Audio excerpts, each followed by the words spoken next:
Selamat pagi, perkenalkan nama saya Nugrahani Putri Renata dari NIM G0023-139. Di sini saya akan menjelaskan mengenai anatomi otak dan indera manusia.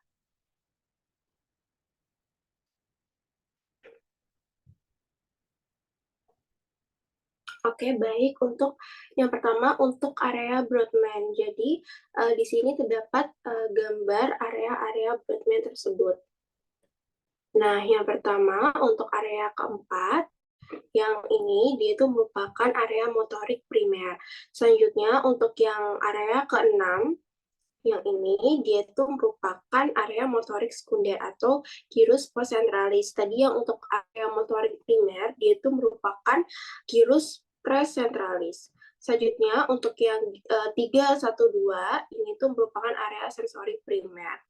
Untuk yang 43, dia itu merupakan area gustatorik. Untuk yang 44 dan 45, dia itu merupakan area bicara motorik atau yang kita sebut area Broca. Selanjutnya, untuk yang 39, 40, sama 22, ini itu merupakan area bicara sensorik atau area Wernicke. Selanjutnya, untuk yang 41 dan 42, dia itu merupakan area auditori primer. Selanjutnya, untuk yang area ke 22, dia itu merupakan auditory sekunder, terus area 17, dia itu merupakan visual primer, dan area 18 dan 19, dia itu merupakan area visual sekunder. Oke, baik. Selanjutnya untuk yang tractus pyramidalis dan extrapyramidalis. Nah, untuk yang tractus pyramidalis, yaitu merupakan jaras dari area motorik primer dan sekunder. Jadi area 4 dan 6 Brodmann, dan dia itu berjalan menuju medula spinalis dan berakhir di kornu anterior medula spinalis atau efferent. Nah, dia saat melewati decussatio pyramidalis terdapat rambut yang menyilang ke arah kontralateral, disebut tractus corticospinalis lateralis. Nah, yang tidak menyilang yaitu namanya tractus corticospinalis anterior. Nah, ini terdapat perjalanan dari tractus pyramidalis. Selanjutnya untuk tractus extrapyramidalis, jadi dia itu berfungsi sebagai pengendali aktivitas motorik yang dicetuskan oleh korteks motorik cerebri dan tractus pyramidalis. Nah, dia itu menunjang fungsi tractus pyramidalis. Nah, tractus extrapyramidalis tadi dia terdiri dari yang pertama ada tractus vestibulospinalis, yaitu sebagai keseimbangan dan tonus otot, tractus reticulospinalis atau ventrolateral yang berasal dari pons, selanjutnya tractus reticulospinalis lateralis, dia berasal dari medula oblongata. Selanjutnya untuk yang tractus tectospinalis, dia itu berasal dari mesencephalon menuju medula spinalis. Selanjutnya, encephalon dan medula spinalis. Jadi, bagian encephalon yang terbesar, dia itu terletak di fossa cranii anterior et media. Dia itu terdiri atas dua belahan, jadi ada hemispherum cerebri dexter et sinister. Nah, hemisferium cerebri dexter et sinister tadi, dia dipisahkan oleh visceral longitudinalis cerebri dan dihubungkan oleh corpus callosum. Selanjutnya untuk ganglia basalis. Jadi ganglia basalis itu merupakan kelompok substansia grisea atau nukleus yang terletak di central hemispherium cerebri atau di antara thalamus dengan substansi alba hemispherium cerebri. Dia itu tersusun atas, yang pertama ada nucleus caudatus, dia berbentuk lengkung dengan caput di ujung anterior dan mengecil di posterior sebagai cauda. Selanjutnya, kaput nucleus caudatus tadi dia akan melanjutkan diri ke dalam putamen dan cauda. Nucleus caudatus itu akan berakhir di kompleks amygdaloideum. Selanjutnya, yang kedua ada nucleus centiformis. Jadi dia terdiri dari dua bagian. Yang pertama ada puntamen atau yang lateral dan globus pallidus atau yang medial. Dia dipisahkan oleh lamina medullaris externa. Selanjutnya, untuk korpus atau nukleus amygdaloideum. Jadi dia berhubungan dengan sistem limbik dan berhubungan erat dengan unkus pada gyrus hipokampi. Selanjutnya, yang terakhir ada claustrum. Jadi, dia itu lamina grisa tipis di antara putamen dan insula. Selanjutnya ada rhinencephalon. Dia terdiri dari bulbus olfactorius yang ini. Terus ada tractus olfactorius. Selanjutnya ada substansia perforate anterior. Terus ada bagian formatio hippocampi, area septalis, area piriformis, dan fornix. Oke, jadi untuk yang selanjutnya ada medulla spinalis. Yang pertama, dia itu terdiri dari plexus cervicalis. Dia itu dibentuk oleh ramus primarii ventralis, nervus cervicalis 1 sampai 5. Nah, nervus spinalis yang berasal dari segmen cervicalis 1 sampai 4. Selanjutnya untuk plexus brachialis, dia itu dibentuk oleh nervus cervicalis 5, 6, 7, 8. Nervus thoracal 1. Nah, untuk plexus lumbosacralis, dia itu dibagi menjadi 3. Ada plexus lumbalis, plexus sacralis, dan plexus coccygeus.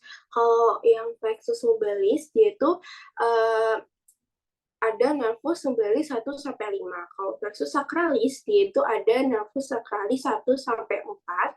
Selanjutnya kalau plexus coccygeus, dia itu ada nervus sacralis 4 sampai 5 at nervus coccygeus. Jadi ini ada plexus lumbalis, ini ada plexus brachialis, sama ada plexus sacralis. Selanjutnya ada 12 nervus cranialis. Oke, jadi nervus cranial adalah nervus yang keluar dari otak yang berjumlah 12. Dan dia itu mempunyai fungsi yang sendiri. Setiap nervus yang keluar memiliki jarak sensor atau aferan dan motor aferan. Oke, jadi yang pertama itu untuk yang nervus olfactorius 1, dia itu sebagai penciuman, terus opticus 2 ini sebagai fungsi sebagai penglihatan. Terus oculomotorius yang ketiga ini, dia itu sebagai penggerak bola mata. Terus untuk yang troclear 4, yang ini, dia itu sebagai penggerak bola mata ke atas. Selanjutnya ada nervus trigeminal 5. Selanjutnya ada nervus abducens, dia itu untuk penggerak bola mata ke lateral.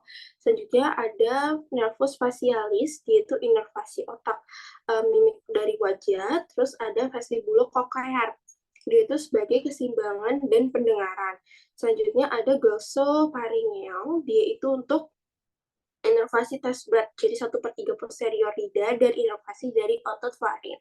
Selanjutnya ada nervus vagus ini, selanjutnya ada nervus hypoglossal, dan aksesori. Nah, selanjutnya nervus kranial itu diberikan nomor berdasarkan lokasinya di batang otak atau superior ke inferior, lalu medial ke lateral, dan urutan keluarnya dari tengkorak, jadi ke anterior ke posterior. Jadi yang pertama yang bagian sini itu ada cerebriform plate olfactory yang di sini. Selanjutnya ada optic canal. Selanjutnya di sini ada superior orbital fissura, jadi ada nervus oculomotor, nervus trochlear, nervus ophthalmic, dan nervus abducens. Selanjutnya di sini ada foramen rotundum, dilewati oleh nervus macillari. Selanjutnya ada foramen ovale, dia dilewati oleh nervus mandibular. Terus ini ada internal acoustic meatus, dia dilewati oleh nervus facial dan nervus vestibulocochlear. Terus ini di sini ada foramen jugular, dia tuh dilewati oleh nervus glossopharyngeal, nervus vagus, dan nervus accessory. Selanjutnya di sini ada nervus hypoglossal canal, dia dilewati oleh nervus hypoglossal. Nah, selanjutnya tadi ya, sama. Jadi tadi nervus olfactorius dia keluar di bulbus olfactorius, nervus opticus dia keluar di chiasma opticum, nervus oculomotorius dia keluar di fossa interpendicularis, nervus trochlearis dia keluar dari kanal colliculus inferior, terus ada nervus trigeminus dia keluar di brachium pontis. Selanjutnya ada nervus abducens, dia keluar di sulcus bulbopontinus, nervus facialis dia keluar dari angulus cerebellopontinus, dan nervus vestibulocochlearis dia keluar juga dari angulus cerebellopontinus. Nah, selanjutnya untuk yang nervus glossopharyngeus, dia keluar dari sulcus posterolateralis, nervus vagus dia juga keluar dari sulcus posterolateralis, nervus accessorius dia juga keluar dari sulcus posterolateralis, dan yang terakhir ada nervus hypoglossus, dia keluar dari sulcus anterolateralis. Nah, selanjutnya ada circulus arteriosus Willisi. Jadi arterium vaskularisasi otak dia tuh dimulai dari arteri vertebralis dextra et sinistra yang kemudian tuh dia akan bergabung menjadi arteri basilaris yang melalui sulcus basilaris pontis. Nah, arteri basilaris tadi yang ini dia tuh kemudian akan bercabang menjadi arteri cerebri posterior yang ini. Selanjutnya, di sisi lain dari arteri carotis interna, dia itu akan bercabang menjadi arteri cerebri media yang ini, dan arteri cerebri anterior. Selanjutnya, arteri cerebri anterior yang dexter et sinister, dia itu dihubungkan oleh arteri communicans anterior, sedangkan arteri cerebri posterior dan arteri cerebri media dia tuh dihubungkan oleh arteri communicans posterior. Selanjutnya ada perjalanan sinar melalui anatomi media refrakta hingga ke otak. Jadi kita bisa melihat suatu benda, proses melihat dimulai dari cahaya. Jadi cahaya masuk mengenai benda, kemudian dia akan masuk ke dalam mata secara berturut-turut melalui kornea, aqueous humor, pupil, lensa mata. Terus ada ini vitreous humor, terus ke dan akhirnya dia akan ke reseptor yang ada bintik kuning di retina. Apabila rangsangan syaraf itu sudah mengenai fotoreseptor, maka impuls sensorik akan menuju ke ganglia yang terdapat pada retina bagian depan. Kemudian impuls sensori tadi dia tuh akan meneruskan ke serabut-serabut saraf yang jumlahnya sangat banyak, dan akhirnya tuh dia akan sampai ke syaraf optik hingga diteruskan ke otak untuk diproses menjadi respon cahaya dari sebuah benda yang masuk ke dalam mata, membentuk bayangan kecil yang terbalik pada retina.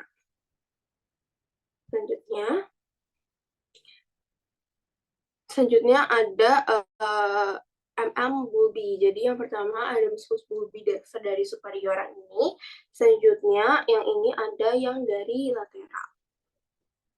Sama ya, ini ada rectus medialis, ini ada rectus lateralis, rectus superior, ini ada obliquus superior. Sini yang kalian dari lateral, ini musculus rectus inferior di sini, terus yang musculus obliquus inferior ada di sini. Nah, selanjutnya ada fungsi dan inovasi dari musculus bulbi tersebut.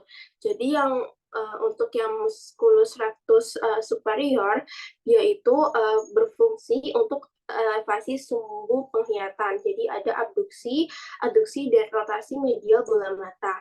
Nah, untuk inovasinya itu ada nervus oculomotorius 3, ramus superior. Selanjutnya, untuk yang musculus rectus inferior, yaitu fungsinya untuk depresi sumbu penglihatan. Jadi ada aduksi dan rotasi lateral bola mata. Inovasi dari nervus oculomotorius ramus inferior. Terus untuk yang musculus rectus lateralis, dia itu fungsinya untuk abduksi bola mata. Dia tuh inovasinya oleh nervus abducens. Selanjutnya ada musculus rectus medialis, dia tuh fungsinya untuk abduksi bola mata. Inovasinya juga nervus oculomotorius ramus inferior. Terus ada musculus obliquus inferior, dia itu elevasi sumbu penglihatan, abduksi dan rotasi lateral dari bola mata. Nah, inovasinya juga dia tuh oleh nervus oculomotorius ramus inferior. Selanjutnya ada musculus obliquus superior, dia itu fungsinya untuk depresi sumbu penglihatan, jadi abduksi dan rotasi medial bola mata. Nah, inovasinya ada nervus trochlearis. Nah, selanjutnya ada perbedaan dari syaraf simpatis dan parasimpatis. Nah, ini ada serat praganglion, serat pascaganglion, ini ada neurotransmitter dari pascaganglion, ini ada organ efektornya, ini neurotransmitter praganglion, dan di sini ada sistem saraf pusat. Oke, jadi sistem saraf simpatis yang dia tuh berasal dari radiothoracolumbar medulla spinalis, dia tuh memiliki serat praganglion cholinergic, dia tuh akan mengeluarkan ini asetilkolin. Nah, asetilkolin tadi dia akan mengeluarkan norepinefrin yang panjang. Selanjutnya sistem saraf parasimpatis yang berasal dari otak dan regio sacrum medulla spinalis memiliki serat praganglion cholinergic yang panjang dan serat pascaganglion cholinergic yang pendek. Nah, pada umumnya serat dari pascaganglion simpatis dan parasimpatis dia tuh akan bersama-sama menyarapi organ efektor yang sama. Nah, selanjutnya medulla adrenal adalah tadi sesuatu ganglion simpatis yang mengalami modifikasi. Jadi dia tuh mengeluarkan epinefrin dan norepinefrin ke dalam darah. Nah, sebagai contoh yang di atas ini merupakan contoh syaraf parasimpatis yang organ jantung, yang organ targetnya itu adalah jantung. Jadi kenapa parasimpatis? Karena ini menandakan bahwa seseorang itu sedang mengalami rest and digest, sehingga yang bekerja adalah saraf simpatis, yang dikeluarkan adalah asetilkolin, sehingga responnya adalah jantung berdetak secara normal.